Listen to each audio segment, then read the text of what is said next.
Whoa.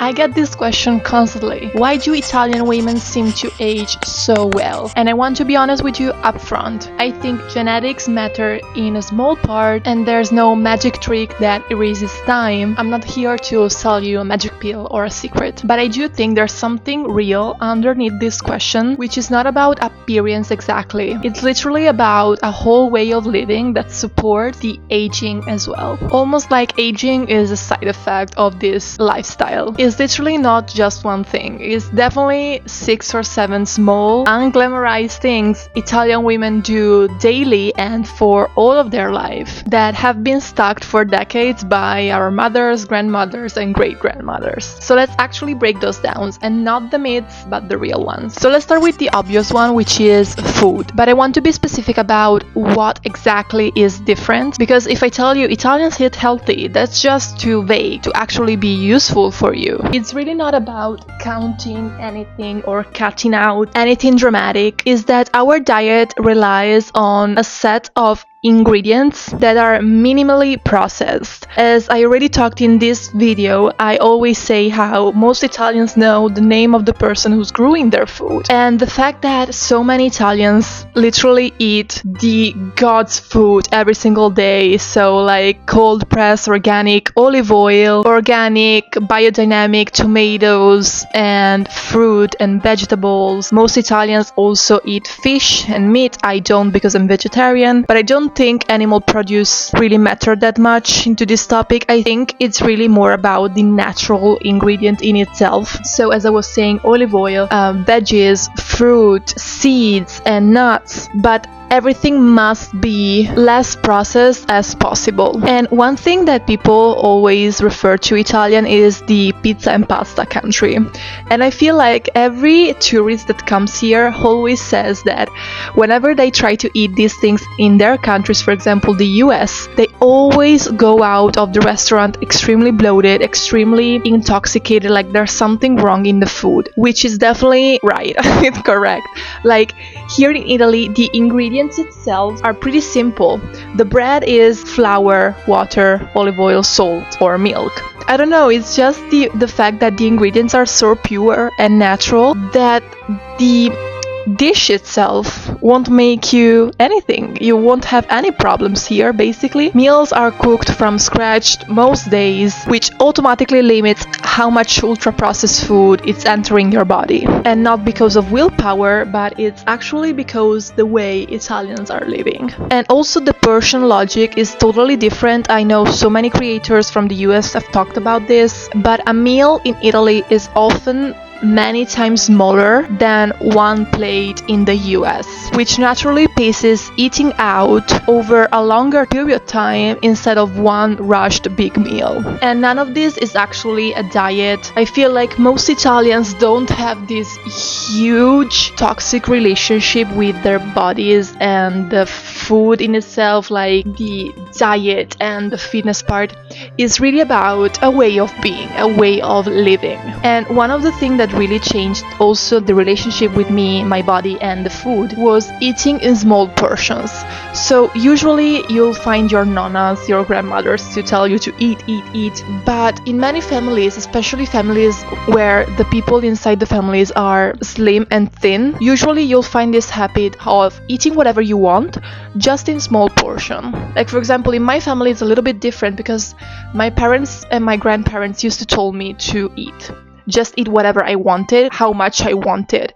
And the heavy focus was on bread, pasta, and cakes. And it was not small. Like the portions were not small, but still small for the US. However, I still found that whenever I limited myself to how much I actually wanted to live and I smothered the portions, that's when I found myself the most happy, the happiest with the food and my body. Now here's the part I think most people misunderstand, and I'm talking about the slow living and the slow pace of life. And it's not the same as doing nothing. Plenty of Italian women I know are building businesses, taking care of their families, have regular 9 to 5 jobs. They come home at 6 p.m. every single day. They manage real ambition, but at the same time, I feel most Italians love to protect their slowness and love to create rituals about everything they're doing. And the difference is not how much you do, it's whether work is allowed to swallow everything else. It's entirely possible to be building towards a future of success, money, happiness, and all the great things, while still protecting a longer lunch, a passeggiata after dinner, or an evening without notifications from your phone, and just being with your loved ones. And these things are not in competition. The mistake I see so many people are making is treating rest as something you earn after the ambition is satisfied. Almost like once I'll get there, I can rest. Honestly, as a projector, Gemini and Leo rising, I feel like because my energy is so limited, if I don't rest in the meantime of building my dreams, if I don't have the otium versus negotium mindset, which I talk about in this video, I'm not able to have my creative ideas. I'm not able to build creatively. I'm not able to earn more money. I'm not able to do the things that I love. For me, work is deeply intricate and connected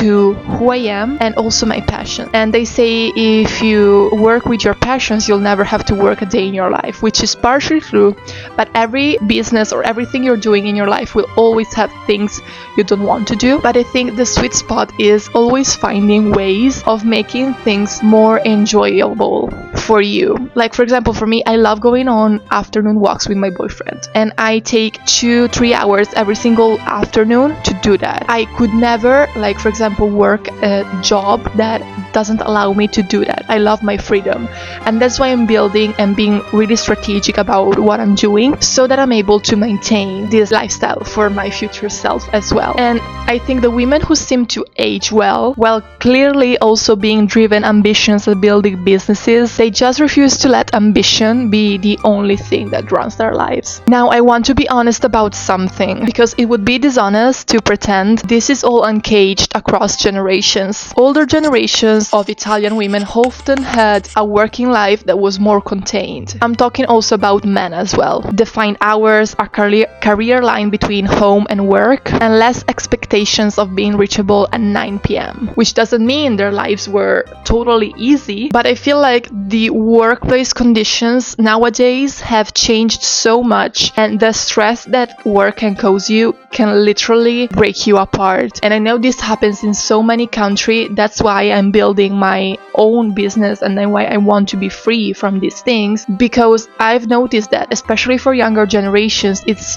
very much different than older ones. Older ones, I remember, like my boyfriend always tells me that he knew an elderly person that worked in Poste, and he climbed the ladder because he knew a friend of a friend and he bought him like a salame or a parmesan, and because they were friends, this person who worked as a postino became like manager of the Poste. And it's something nowadays you don't fully see if you don't know the person of the person or you're not a friend of a friend. You had retirement also very early back in the days, and you could get loans, the prices were not as high, like everything was much more simple. I don't know how many families went on a month, 2 months, 3 months vacations without any problems, and nowadays I had to go on a 1 week vacation and I was able to afford that. Most people can't even afford that because the prices and the living wage, you just can't afford a vacation with that. Like, how can you afford rent, food, electricity and costs while also going on vacation with 1,200 euros a month? That's totally insane to me. And also, younger women today are dealing with a lot more of chronic stress of being constantly reachable, the chronic stress of the big cities and climbing the corporate ladder, which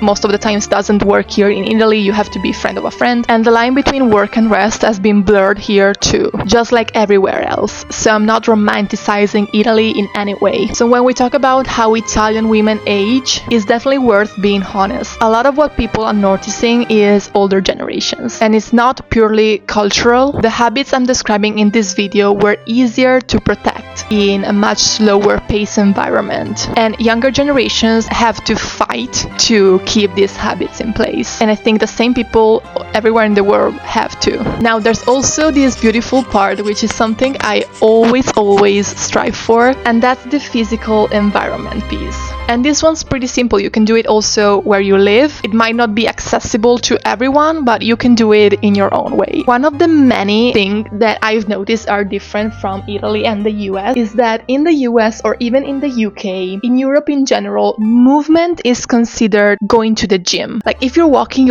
on a treadmill. That's crazy to me. I could never walk on a treadmill to get a workout. Like for me, the whole point of going outside to have a walk is the point. Like I don't have to go anywhere else. I just have to go outside and walk. Walking is just built into daily movement here, and often without anyone calling it exercise. You walk to the bakery, you walk to the supermarket, you walk to the city center to grab a coffee with your friends. It's low intensity, daily, and that doesn't require motivation, transportation. Fresh air and natural light tend to be daily occurrence here too. Most people eat outside, they sit outside, they work with their windows open rather than sitting under climate control every single day, all day. And for a lot of people in Italy, there's a lot of proximity to the sea or the mountains. Don't consider where I live, because I live in one of the worst part of Italy, which is Pianura Padana. Here, the humidity and hotness during summer can literally kill you. It's absolutely insane. And during winter, that's the nebbia, and it's so sad to watch, and I would honestly love to live near the sea. However, I also love the rural living here, and there's something magical about this as well. However, I don't recommend this climate to anyone. And because a lot of people tend to live near the sea, this means regular time near the water, regular swims, which tend to correlate with better sleep, lower stress, and just more time outside generally. However, also, the people that live inland tend to be outside more. The relationship with the outdoors tends to be closer than in highly urbanized, indoor default lifestyles. Again, none of this is exotic, it's just consistent, low-effort movement and time outside, repeated for decades, instead of intense bursts followed by mostly sitting inside. And last one, and I think this might be one of the most underrated, a lot of Italian women, especially outside bigger cities, are still embedded in dense social and family networks. I'm talking about Sunday lunches with extended families, neighbors who actually know each other, friendships maintained over decades, and not just convenient proximity. Isolation and loneliness are increasingly recognized as stress factors, and a strong, consistent community tends to buffer against that kind of chronic stress. And it's not a supplement, it's not a skincare step, it's just having people around you for your whole life. And honestly, I find this so beautiful, but I feel like you can only experience this if you live in a more rural city. But there's also downsides to this, so let me know if you want more on that. So if I had to actually answer the question, what do Italian women do to age so effortlessly? I don't think it's just one secret. It's real food cooked from scratch, ambition that doesn't swallow rest, daily movement that doesn't feel like exercise, time outside, and people around you who actually know your life, which you can also gossip with about. None of this is exclusive to Italy, and none of this is guaranteed if you live here. Plenty of people here struggle with this too, especially younger generations. But if you want to borrow any piece of it, you don't need to move to Italy to do it, even though I highly recommend it if you have like a salary from the US and you want a beautiful life here. What you can do is to cook one more meal at home. Take a walk and don't call it a workout, and call someone instead of texting. And if you want more of this, the real habits behind the stereotypes, subscribe, because I make weekly videos about life in Italy as your internet's favorite Italian lifestyle curator. Ci vediamo al prossimo video. Baci! Che confusione, sarà perché ti amo, è un'emozione che cresce piano piano, stringimi forte e stammi più vicino, se ci sto bene, sarà perché ti amo.